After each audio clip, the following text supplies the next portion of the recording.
En enero de 2016 el equipo Giant Alpecin sufre un grave accidente mientras entrenaba en Alicante, España. 6 ciclistas son arrollados por una mujer de avanzada edad que invadió el carril con su automóvil. Entre los involucrados estaban Warren Barguil, Ramon Singeldam, Mats Walskay, Fredrik Ludvigsson, John Degenkolb y Chad Heiga. Los dos últimos con las lesiones más graves fueron trasladados en helicóptero a hospitales cercanos en donde lograron ser estabilizados. A Degenkolb le reconstruyen parte de su mano y Heiga fue operado de las heridas en el cuello, barbilla y una fractura en el hueso de la órbita del ojo. Tras mucho esfuerzo, terapia y el incondicional apoyo de Kate Williams, el norteamericano se recupera en tiempo récord y logra tomar la partida con su equipo en el Giro de Italia de ese año. Al acabar la primera etapa, ocupó el puesto 12 a 16 segundos de su compañero Dumoulin. Se apoyó en el manillar y se echó a llorar a lágrima viva. Ese día sintió que ya volvía a ser ciclista. Ingeniero mecánico de la Universidad de Texas, ciclista del Sunweb, seguidor de Cristo, amante del death metal y además pianista. Pero no cualquier pianista.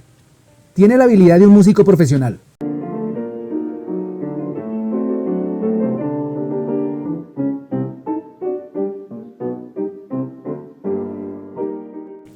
Tocaba los domingos en la iglesia de su ciudad McKinney en Texas y daba recitales en el instituto. Para haber sido concertista tendría que haberme dedicado horas y horas cada día al piano. Y mi vida no es esa sino el ciclismo, dice Chad. Pedalear le gustó desde siempre. Primero las habilidades sobre las pequeñas BMX y luego encima del barro del mountain bike. La misma pasión con la que monta su bici también le funciona para dedicarse al piano. Se abstrae y deja salir las emociones más profundas de su interior presionando las teclas. La música lo acompaña en sus largas rodadas y se convierte en su antídoto para soportar el dolor que causa pedalear por horas seguidas hasta vaciar su cuerpo. Y aunque el piano hace parte de su esencia, se decidió por la bicicleta. A la ruta llegó con el equipo Optum. Uno de sus directores era amigo de los técnicos de Largo Shimano, el antecesor del Giant, y eso le abrió las puertas de Europa. Otra de las personas que influyeron en la decisión por tomar la bicicleta fue su padre Chris, un hombre con una fe inquebrantable y un sentido del humor único. Siempre estuvo vinculado a los deportes y les inculcó a sus 2 hijos el amor por la bicicleta. Chris tenía cáncer de pulmón en una fase avanzada y se encargó de dar a conocer sus experiencias de vida en su blog Cáncer en 2 ruedas. Lamentablemente en junio de 2016 perdió la batalla contra la enfermedad y sus hijos no pudieron acompañarlo en su viaje. Tuvo que seguir pedaleando solo hacia la eternidad. Para la Vuelta a España de 2016, Chad tuvo la oportunidad de estar cerca al sitio del accidente y revivir los dramáticos momentos.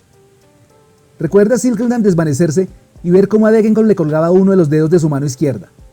Mientras alguien le sostenía por el cuello y se disponía a subirlo al helicóptero, le invadía la angustia de estar lejos de Kate, con quien pronto iba a casarse.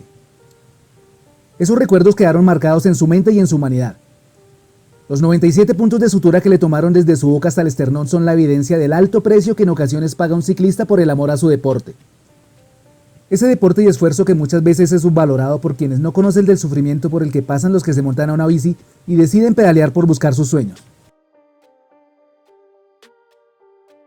De nuevo Kate aparece en esta historia, la mujer que estuvo con él en sus momentos más difíciles, esta vez para dar el paso definitivo en el altar. Y junto a ella los 5 hombres con los que compartió esa lejana tarde en Alicante y que también se convertirían por esas cosas del destino en sus nuevos hermanos. El Giro de Italia 2019 era el nuevo desafío para Heiga. El objetivo de su equipo era buscar el título con Tom Dumoulin, pero una lesión sacó al neerlandés de la disputa y la escuadra se quedó sin su máximo objetivo. La contrarreloj final vería como un ciclista ecuatoriano ganaba por primera vez una gran vuelta para el país suramericano.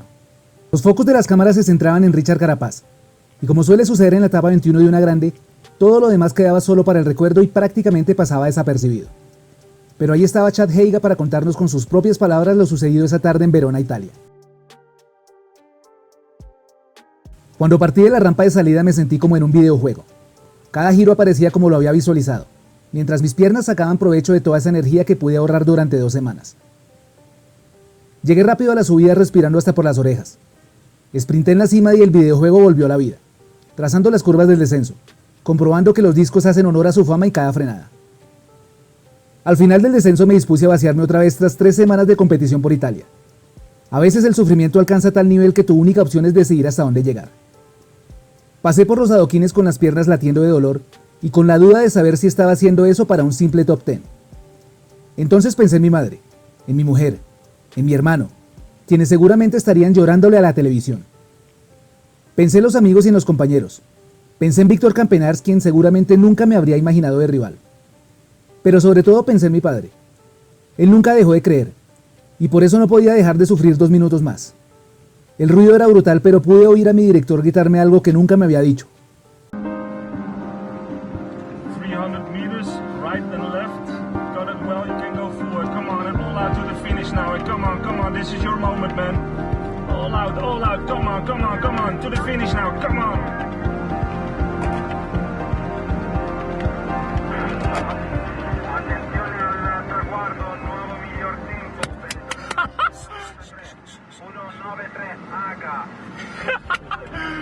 You have the faster time, Chad. You have the faster. Has hecho el mejor tiempo.